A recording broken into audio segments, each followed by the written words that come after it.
Going anywhere interesting, Carl? Yeah, as a matter of fact, I'm going to Oslo, Norway, assuming they'll let me in. Very cool. I'm vaccinated, but I'm not sure that my documentation will be up to snuff for Norway. I guess you have to get a European COVID passport kind of thing. Oh, wow. I didn't even know about that. Yeah, not to get into Germany. I'm flying through Germany, and I believe that the airport has a pharmacy where you can get that.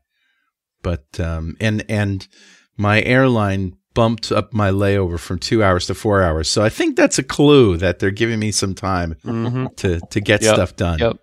You going through Frankfurt? That's probably a good idea. No, I'm going through Munich, but so you're gonna know the week after Thanksgiving if I'm doing the show from the Munich airport. Right. We will watch for that. Yeah, I'm gonna spend a whole week. Tom Hanks living in the terminal. Yes, you do the spend Tom a Hanks whole week at the terminal, eating Jaeger schnitzel. That's awesome. Oh, I highly recommend it. Highly recommend Could it. be worse. Could be worse.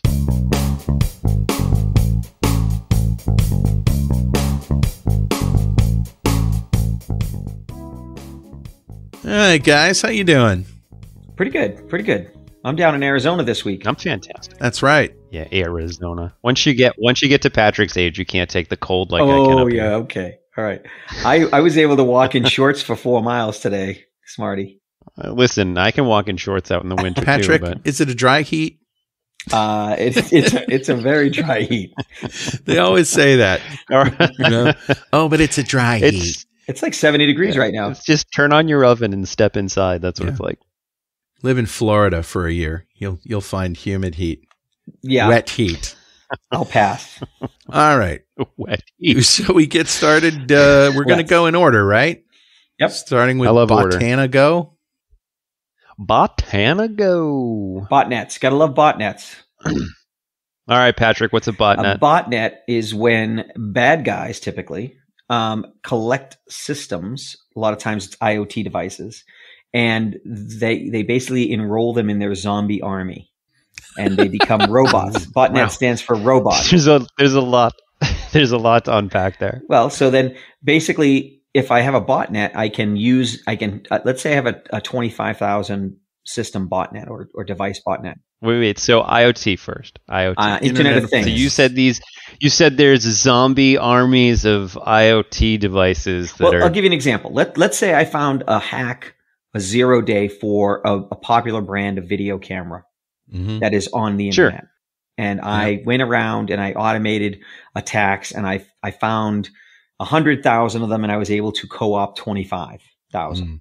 So now I have 25,000 individual devices connected to the internet. And if I put a command and control structure on them so that they check in regularly for commands, I can have those devices do whatever I want. Denial of service comes to mind.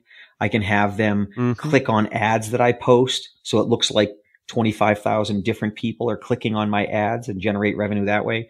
I can do crypto mining on them. There's a lot you can do if you have a botnet. So when I hear IoT, I think like little Raspberry Pi devices or, Arduino kind of project things that you 3D print cases for and stick on the your refrigerator, roof of your car. Your refrigerator might have an internet connection, and that would make it an IoT device. It's right, Internet but I of guess Things. what I'm saying is these devices are mostly like routers and NAS devices and modems and things like that, right?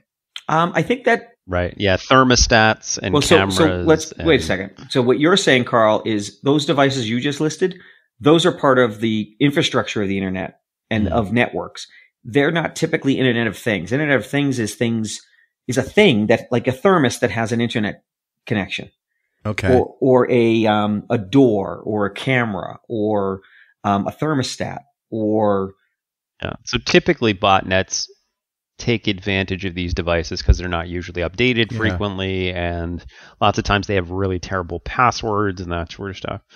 However, in this particular article, when we're talking about the Botanigo malware bot, this one does breach routers, firewalls, and NAS devices, right? So, and what's interesting about this particular attack is it's half baked, which is weird.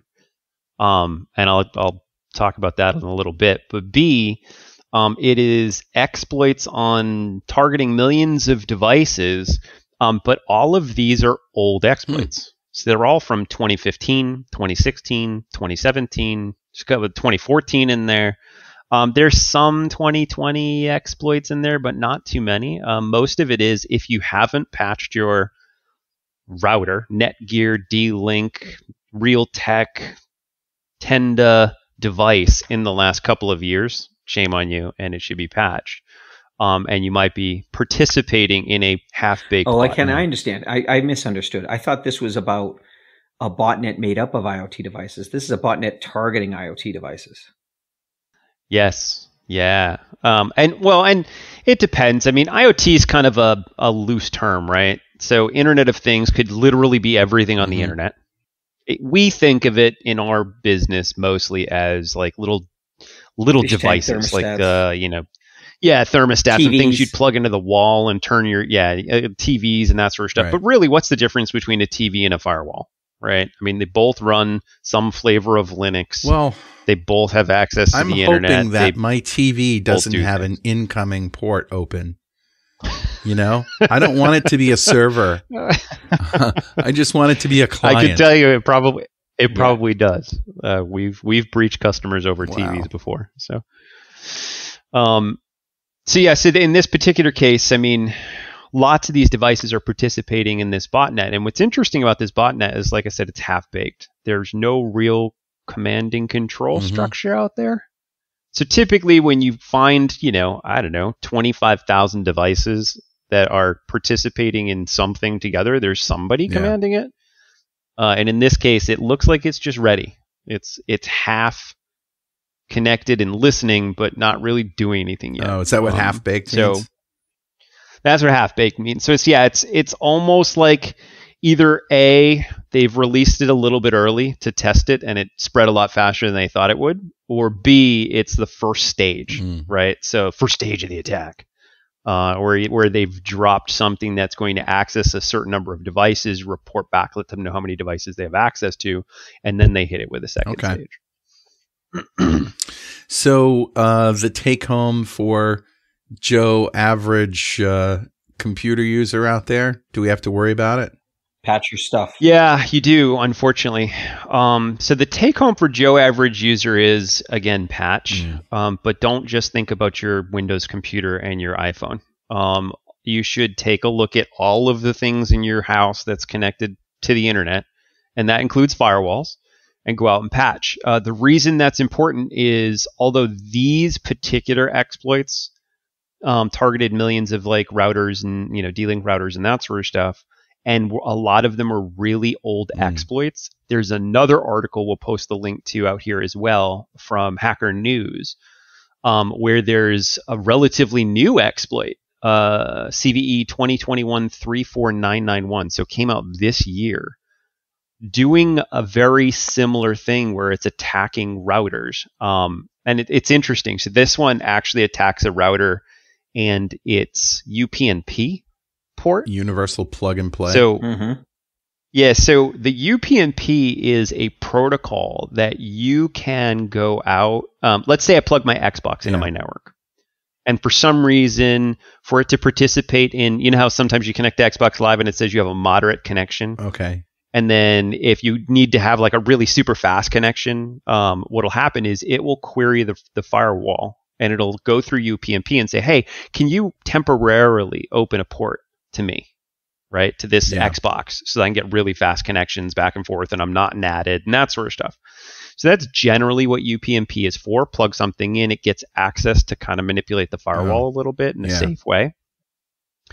This exploit that was discovered is when you subscribe to that UPnP, you open up a port. When you unsubscribe to it, there's a way of popping a buffer on there, overflowing the buffer on there, where you can run any command you want.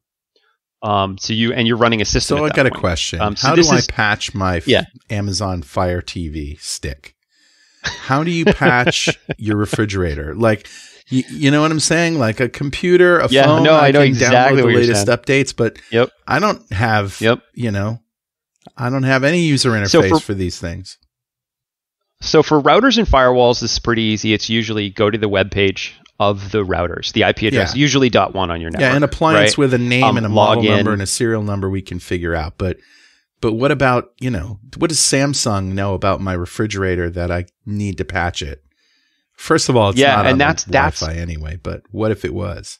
Yeah, and that's the problem. Like, for example, I have a Honeywell thermostat here that I've had in the house connected to the Wi-Fi, to our guest Wi-Fi, but still connected to the Wi-Fi for a long time. I've never patched that. I don't even know if I can. Yeah, right. And I imagine that so some IoT devices are tough. Listening who are in the same kind of paranoid state right now. Well, right. So for devices like that, I mean, my general suggestion is for devices that you don't know how to patch, or you have or don't have a patching facility, which God forbid they don't. Those go on a guest network. Wi-Fi. Those go on like a guest Wi-Fi where, you know what, somebody breaches it. I think that's sucks, true of all. But they're not going to get access to it. All devices. IoT devices. All devices that aren't like PCs and stuff. Yeah, we said that before. If the device that you're accessing is just needs access to the internet, use the guest Wi-Fi. Network? Right. Yeah, it is a great standard for any device that only needs internet access. And then you can put, usually for guest Wi-Fi, you can put more restrictive rules, like it doesn't have access to UPnP, or it doesn't have access to opening up ports or whatever, right? Because there's no need for that for those types of devices, which is nice. Let's talk about Windows. Wouldn't be that time of the week if we didn't talk about Windows. That's right. I like how the article says it says a free unofficial patch. I didn't know they were 0-day bug in all Windows versions gets a free unofficial patch. Oh boy. Yeah. What does that mean? Yeah. You need to be careful with the free unofficial patches. So this is the article we're talking about here. Again, we post all the links, but this is a 0-day bug for local privilege escalation.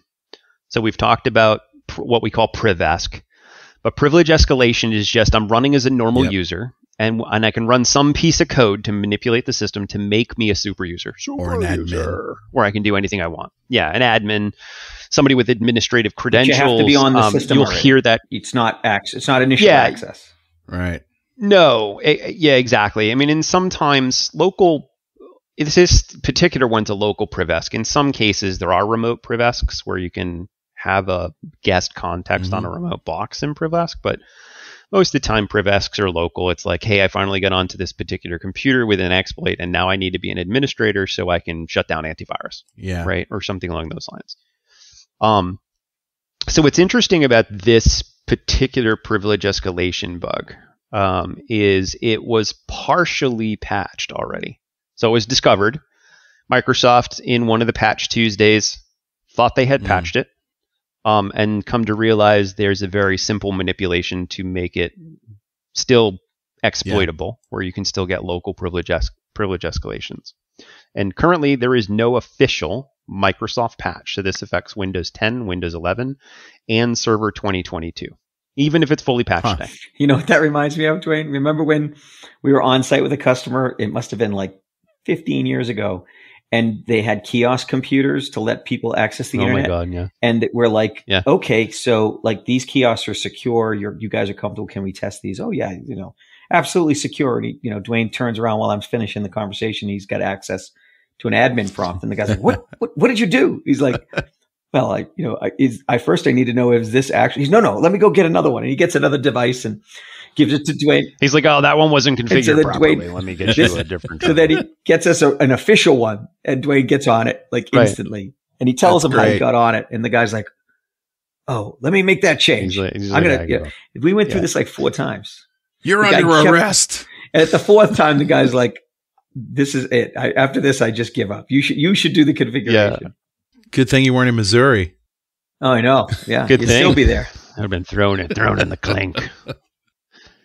To this particular privesc, and it's a good sort of parallel, because in this particular privesc, you do need to be on the local box. You need to be running as a local user.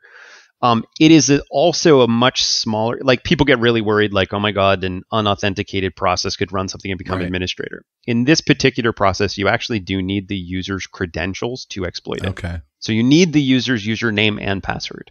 So a lot of collectively on the internet, everybody should go, okay, all right, it's not as bad as we think, right? It's still a priv-esc, it still should be taken care of, but maybe change your password on your computer once in a while, and it's not that big a deal. The reason they say this is a unofficial patch, and this is where I point this out to be very careful. There is another company, not Microsoft, zeropatch.com, that's releasing a patch for this before Microsoft does. Now, I don't know anything about zeropatch.com. It doesn't mean that they're bad people or good people. I mean, heck, maybe Microsoft contracted them. I have no idea. But you want to be careful if your patches are not coming from the source the operating system came from. Yeah, that's so in this case, although they do mention a free patch from somebody else, I personally wouldn't apply it. I would just change my password and make sure that I'm not running anything, super sketchy. Okay. Let's move on to RAM hacks. RAM being memory, random access memory that you put in your computer. You have in your computer. You've probably never seen it. But turns out that can be hacked. How? This is Dwayne's favorite topic today. This is honestly, I love it when the physical world meets the digital world in a wonderful marriage of hacking, obstruction, and exploitation. So you look at this thing with the same kind of delight that, say, like a horror movie expert would, like an arsonist. Yeah, watching a fire. An arsonist watching a fire that he said steps back. He's proud of his work. I don't know. Most arsonists will watch any looks at a wildfire and goes, "You can see the beauty in that. Look at the purple flames. There must be some magnesium in there." Exactly. I have no idea if that's even accurate. Now I'm going to get the hate mail. So this is neat. This is a process called Rowhammer. And for those of you who are like super into security, Rowhammer has been around for a little while. Let me break down Rowhammer a little bit. Your character in WoW? I thought it was where the 1990 Protector Olympics of the Realm took place. Lillehammer. That was Lillehammer. Might have been. So Rowhammer is a neat technique because imagine, if you will, and I'm going to present it a lot more simple than it actually is, but give you kind of the same understanding. I'm sorry, I misspoke. It was 1994, not 1990. Oh. Well, see, that's why we need to be accurate here on Security This Week. At least, I'm sorry, go ahead. In returns to Olympic years. That's it. Yeah.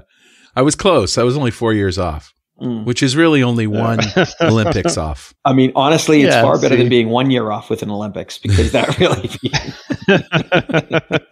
one leap year rotation on. I digress. Go ahead. So what Rowhammer is imagine, if you will, you have a bunch of pins on a CPU or a RAM chip. Oh, okay. We just lost 100,000 listeners right there. Imagine pins on a CPU. Oh, sure. No problem. Let me imagine those. And they're so small now, they're not even pins. I remember when they used to actually be pins and not these tiny little gold contacts. But anyway, a RAM module has a bunch of contacts.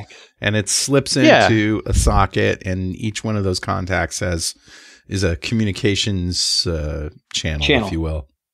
All right. Yeah, exactly. So, the motherboard can communicate with the RAM chip or the CPU or whatever it is over these little contacts. What's neat about that is, let's say I could then I ask a question. I say, "Hey, am I an administrator on this particular computer?" And I do it in a complicated way. I either try and run a program as an administrator or whatever it is. And the system comes back and goes, "No, you're not an administrator." Well, there's a part of the RAM chip that's responsible for that response. That says, "Hey, nope," comes back with a true or false. In this case, comes back with false. You're not an administrator. So there's one bit in that RAM chip that's either 0 or 1, and you're going to hack it. Now think to yourself, what is a 0 and a 1? Honestly, in a computer. It's a switch. Right? If you were to break this down, Right, but is it a switch? No. Yeah, it's something that stores either a 1 or a 0, either true or false. But it does it by a level of magnetism. Yes, okay. exactly. And that level of magnetism is discrete. So if I were to take a computer and shut it off entirely, unplug it from power, is it sending all zeros? Yeah, I see. It has to It's have power. not, right? Exactly. So if no power is not a 0, well, then what's a 0? Well, a 0 is a little bit higher than no power, right? So there's a and it's a window, right? We're talking the differences of, it's not like it's an exact voltage. It's maybe a little higher, maybe a little bit lower. Percentage of a volt. Exactly. So let's say 5 volts is a 1, and 2 volts is probably a 0, and no volts means it's off, right? What's 3.5 volts? Is that a 0? That's a quark. Is that a 1? Well, but the problem is it's a binary thing. It's got to be one or the other. So when you reach the threshold, you're now a 1. So now let's say, okay, there's this little fuzzy area in the middle where it could be a 1, could be a 0. We're not quite sure. But computers don't operate that way usually. It's either absolutely a 1 or absolutely a 0. If it's not 0 and it's not 2 volts, then it must be on. Right. So now let's say I keep asking this one pin, and like I said, I'm simplifying a little bit, but I keep asking this one pin, am I an admin? Am I an admin? Am I an admin? And it keeps coming back as 0. False. No. How about now? Actually, that's a great analogy. We're going to come back to that. So let's say the pin next to it is a pin that's responsible for some mathematical algorithm. So if I try and add 2 plus 2, the pin next to our pin answering no is responsible for adding 2 plus 2. And I tell that pin, I want to do that a bazillion times a second. Raise the heat. So the heat and the static electricity on that pin go so high that it bleeds to the pins next to it. That's so tricky. And now my other pin is just high enough where it goes, yep, you must be an admin. How can RAM manufacturers manufacture something that would be so obviously hackable? Because it's not obvious. So it's not obvious. Oh my it's God. possible. It's obvious when it's explained. But it is possible, so not obvious. right? It's possible for these things to overheat and affect their neighbors. Yeah. And well, it's interesting because there have been protections put in the past in CPUs to protect against this, because initially this was found in a CPU. And there have been protections put into memory and protections How about put into why CPU, the hell is this guy trying to add 2 plus 2 a billion times? Don't do that. Well, that's important. Let's let him do it 3 times, and that's enough. Dude, if we had that kind of control, there'd be no need for security anyways. We'd have control. I guess you're right. So you can see the elegant beauty of this, right? Yeah. Right? Where you can manipulate the physical to then give you the digital answer you want. Now, what's interesting about this is the article then talks about being able to steal crypto keys, a 2,000-bit private key that encrypts data. You go, okay, well, how would you do that through just running a particular pin? Guys, it's been really nice recording the last episode of Security This Week with you guys. Wait a minute, what's that drone doing over my house? Why is there a drone over my house? I'm done. I'm giving up. To the bunkers. I'm going to put a blindfold over my eyes and never think about it again. So I have a side story I want to tell you that's interesting. When I was working, when I first got out of the service, I was working for a big insurance company, and they had an office that had a computer that every day around the same time would reboot. And they couldn't figure out what was wrong with it. So they replaced the motherboard and the power supply and the RAM. And this was in like the early 90s. And they went to the point of replacing the entire computer, and it still happened. I mean, they did things like replace the mouse pad and the keyboard and the mouse. I mean, they were just desperate to figure it out. So they just told the woman who worked on it, just don't use it. Just shut it off, earlier in the day. Don't use it around that time. And what they found out by just pure happenstance is that a microwave antenna at a building across the street was sending a burst transmission around the same time every day through that corner of the building. Wow. And cooking the person at the computer along with scrambling the electronics. Ouch. And so I could also see you using a very focused beam of energy to do the same kind of thing. Is this where we need a disclaimer? Please, viewers, don't. We're giving people in the microwave to see if you can. We just talked about the fact that those cyber attacks, the Havana syndrome, those are physical attacks. Those are energy based attacks. And so technically, what Rowhammer is, it's an energy based attack, but it's coming from inside the chip. I just find it awesome that you can manipulate the chip that way to get it to do not random things, but what you want it to do, which is kind of awesome. Yeah. Wow. Guiding the chaos is awesome. He's so cool. And coming back to your analogy, Carl, of a child asking, right. How about now? How about now? How about now? I think as a parent, you get so hot under the collar, eventually you go, fine, have the just damn do cookie. it. Just get away from me. That's Rowhammer from parenting, which makes perfect sense.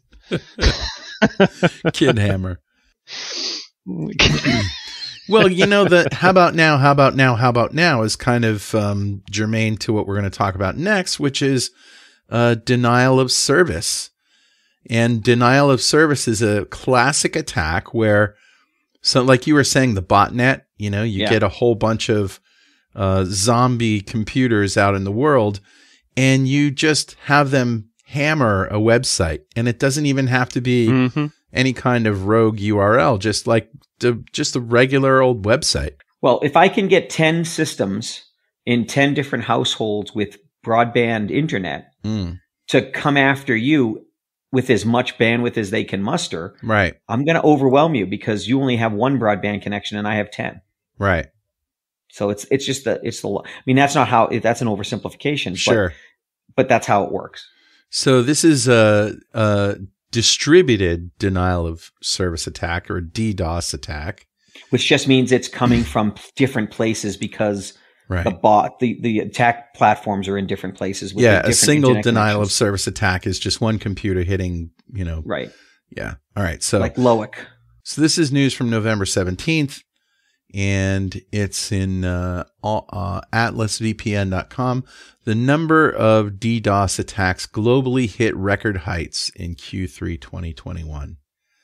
Now, I thought this was an old hack. Like, I thought denial of service was something that if you have your websites, like, in the cloud, and you've got some sort of load balancer in front of it or some sort of gateway, that they can detect a denial of service attack and deny those clients.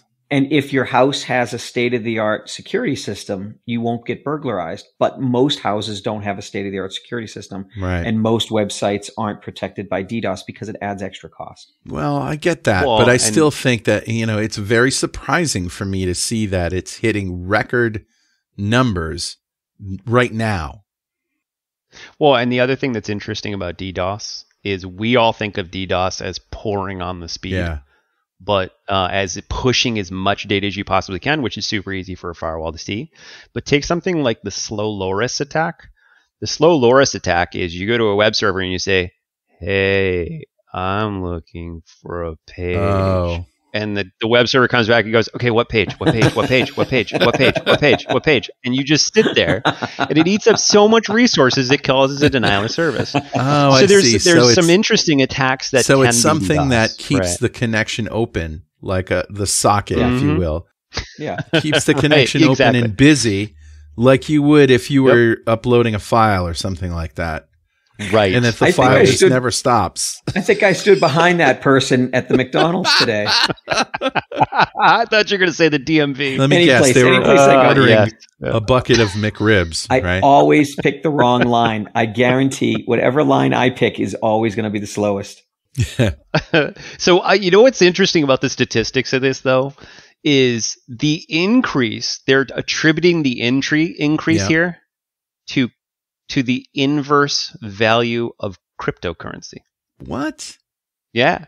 So they say, hey, listen, when cryptocurrencies are worth a lot of these bad guys use those DDoS systems to mine currency instead. They're bored. And then when currency goes down, they go, it's not worth it to mine. Let's shut people So off. I thought mining currency was done in the privacy of your own basement with a bazillion video card systems. Well, it's done with botnets. Yeah. Well. Yeah, there are some CPU mining algorithms out there that you can use to mine with your CPU, not necessarily a GPU anymore. They're not as efficient, but if you steal a trillion PCs, then they get really I guess you're really right. Good at mining. So wow, well, this is interesting. So that really doesn't affect everybody listening, except to say that if your website is not behind some sort of gateway or proxy, that's controlling for DDoS attack, you might want to rethink that. I think the advice would be figure out what the cost would be if your site went down for a day.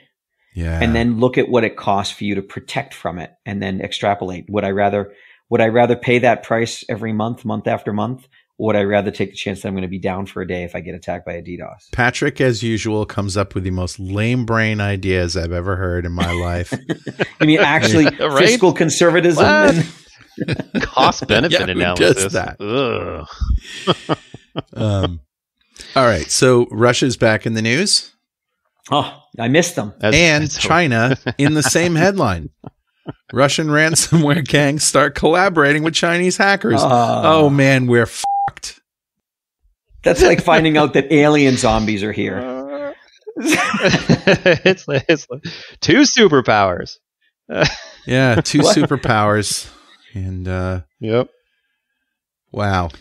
Yeah, no, it's it's interesting. I always love how researchers get onto these Chinese or Russian hacking forums and then just post this information. And the Russian hackers don't go, wait, should we go through our user list and get rid of some people? Because it seems like people are reporting stuff. But so in this particular case, in the fridge. There's a Russian speaking cybercrime forum. Okay. That they are advertising for interest in adopting some Chinese advanced persistent threat actors to help out and collaborate. So they're looking to be friendly, and that's nice. Yeah, okay. It's good. They'll work together on some sort of super virus. That's awesome. I like togetherness. Supercomputer virus. Computer virus. Makes me happy.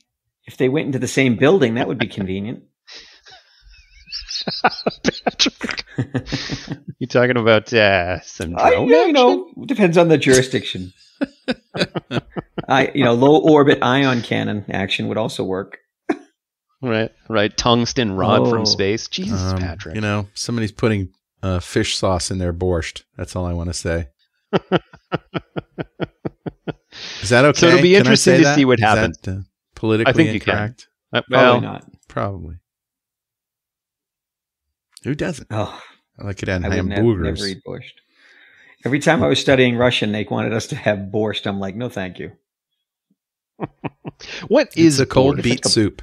Yeah, it's beets with sour cream. Oh, it's actually really good. You lost me on every word. Cold beet and soup. It sounds terrible. What is good? If you have the vodka with it, it's probably vodka fine. With borscht. Big dollop sour cream is good. Put fish sauce in, even better. So he's not making this up. He's quoting a friend of his who we will not name. You know who I'm talking about, Carl. I won't. Yeah, I have a friend. Oh my God, who used to brag about all the crazy foods that he eats. Have you ever had lamb testicles? No. What? No, it's good. He'd say that about everything. He'd say about everything. Pig eyeballs. Just never mind. Political. Hey, monsters. I got this friend who likes to eat liverwurst dipped in chocolate. Okay. Oh, that's wonderful. And he's on this podcast. What? It's not dipped in chocolate. It's Nutella plus liverwurst. Okay. All right. I can't complain from a nutrition point of view. When I was a kid, liver, in fact, is one of the most nutritious foods you can eat. When I was a kid, I used to have. How is that possible? Doesn't liver filter out all the crap? Plus, that's where all the nutrients. So wouldn't it be like a crap sponge? When I was a kid, I used to have liverwurst sandwiches, and when people would occasionally steal my lunch, I would threaten to make them eat it. And when they found out what it was, they gave it back immediately.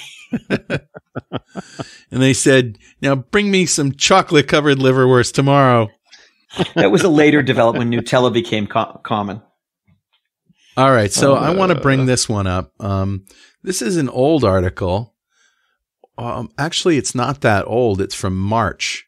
Why you shouldn't use the Gmail app on your iPhone after new privacy disclosure. So I sent this to you guys and I said, hey, is this still a thing? And basically to make a short story longer, Google has some stark new data harvesting disclosures, and they should serve as a warning. You should delete the app from your phone, this article says, right now. They've really upped the tracking. Let's put it that way. Yeah, they basically own you. It is. Owners. It is interesting. I could see Google okay, you're using the Gmail app, and one of the permissions they ask for is location. You go, why do you need to know my location when I'm using email? And I could see Google going, whoa, whoa, whoa, it's for your security. Like if you just happen to show up in Russia using your Gmail, that's weird, right? So we want to know where you are. And honestly, I don't think that's why they're using it, but I could see them claiming. Right. We want access to all of your contacts. We're an email app. Of course we need access to all of your contacts, right? So unfortunately, I could probably justify it, but if you look at the permissions required for the Gmail app, it's like everything. There's all the permissions there. All right. Which is intriguing. That's enough for me. I'm going to delete it. It's probably too late, but what if I just delete all my accounts and start over? Right. Even that's hard to do. Go ahead. Track me. Right. Do it. Are we talking about the FBI today? I don't know. You got a link that I don't know about? So go under the Botana GoBot link. You'll see the FBI. I missed that one. Yeah. FBI systems hacked to email urgent warning about fake cyber attack. So this came out. This is another Bleeping Computer article, November 13th. This one's awesome. Or less awesome, in my opinion. It's pretty awesome. So there's needless to say, there's a hacker rivalry going on out there, and one of the hackers, I'm gonna butcher this guy's name, I'm sure, but his online handle is Pom Purin. A name that was meant to be read, not spoken, apparently. apparently. Decided that he would play around with the FBI's LEAP system. So the Law Enforcement Enterprise Portal, or LEAP, is defined by the Bureau as a gateway providing law enforcement agencies, intelligence groups, and criminal justice entities access to beneficial resources. All right. That's all it is. So it's just a portal that you can register for, and unfortunately, when you register for it, like every great system out there, it sends you an email. It says, hey, here's your you want access to LEAP? Here's your secure code. Right? We've all had systems like that because they want to verify that the email address is real. And it's a good bet that your email address is you, if you have one. Yes. Yeah. Right. And this gives you a great way to filter out addresses that shouldn't be there. So let's say you don't want someone from Gmail, right, registering, or Proton Mail registering on this LEAP system because it's for law enforcement and intelligence groups. It probably should be a gov address. So if you put in a Gmail, it goes, nope, sorry, go away. But in this particular case, no matter what email address you put in there, if you clicked register, the code that you needed to type in was sent down to your browser in a JavaScript. Oh, clear text. So they did send the email with the code, and when you typed it in your browser, a little piece of JavaScript that's in your browser said, yup, it matches, and allowed you to go now, allowing you to go forward, does that mean that you have your it's a client-side attack waiting to happen? Yes. So wait, it gets worse you're than authenticated, that. So but are you authorized to do anything? So in this particular case, as soon as you submitted the code, it then sent you an email like, hey, welcome to the LEAP system, or hey, we're waiting for your validation or your verification for the LEAP system, or whatever. And the subject of the email, the body of the email, and who the email was sent to also came down to your browser. And you could change the JavaScript to say, nope, send it to somebody else and change the body and change the subject and then repost it. And you could then unlimited, if you wanted to, send emails out as the FBI. Oh my God. Because the client was the one that was validating that the person wasn't doing anything. So the worst thing to do. The FBI should stop hiring college graduate JavaScript wonks to write their websites. Or people who haven't paid attention to technology until the late 90s. I mean, you guys have dealt with the government and with the FBI. Are they really that thick? Well, it's not the organization as a whole didn't get together to make this decision. Some person made a stupid decision. There are some really brilliant people. So is Google's. Yeah, there are some really brilliant people at the FBI. I guarantee you they weren't working on this site. All right, they hired it out to someone. I remember talking to Jonathan Zook. You know Jonathan? Yeah. Yes. And he started this. He doesn't do it now, but he started this organization, ACT, in DC. And his job was to educate lawmakers on technical things so that they wouldn't do stupid things like laws. Yeah. Well, also just when they get up and speak, they can sound intelligent. Like, one senator during some trial or whatever was reading a document and said the word login instead of login, login, and then railing against cookies and cookies. Login is a situation that happens at his favorite bar. Yeah, login. They get low on gin. Hey, we got low gin. Don't use your real username. Patrick, your point is well taken. That you can't pin the entire organization's intelligence. Obviously, intelligence is in their name. Well, so if you think about it, it's lowest bidder. And then a lot of times what's happening is people are using automated tools. Yeah. We see it a lot with our competition. A lot of times people hire our competition and they say, yep, yeah, this site is perfect. It's fine. No problem. Mm-hmm. And no human ever looks at the code or the source. Mm-hmm. We always look at the source. We always look at the code to see for things like this. But an automated test tool might not see this. Right. Wow. And right. So it is an interesting example of even some of the brightest and best organizations still fall prey to some of the very simple dev issues that can cause security issues like this. Client-side code doing anything other than changing the font and color of the page is probably absurd. I just got into this website. I'm going to view source. Hey, look at that. There's some JavaScript. You're going to jail, man. Save this and run You're it again. To jail. Well, the funny thing is, this is hacking because he took the client-side HTML, manipulated it, and then sent it for malicious purposes. That is hacking. Whereas what happened in Missouri, where the guy just viewed the source and made an observation, is not. Yep. Well, that's a good point. So this would have been different if Purin had taken this exploit without exploiting it and sending out to thousands of people, and had then gone to the FBI and said, hey, but I also thought it was really funny and ironic, the message that he sent. Hey, you're going to get some email from the FBI talking about these scams. Yeah, those are fake.